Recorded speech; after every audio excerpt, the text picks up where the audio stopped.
Ben Hunt Davis from Will It Make the Boat Go Faster.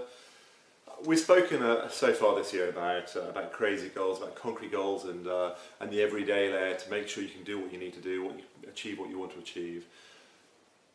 But in order to make sure you're going in the right direction, you've got to be able to measure what you're doing. You've got to know how you're doing, and I think it's really, really important to work out what are the things you need to measure and how you're going to measure them.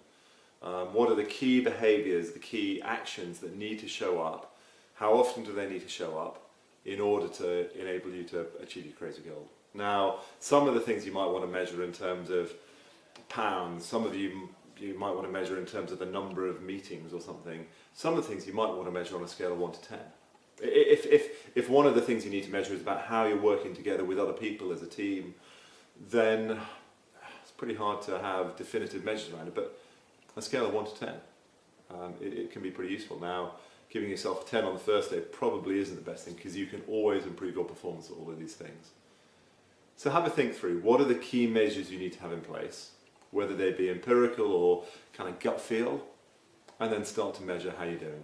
And keeping track of those measures can be really, really useful.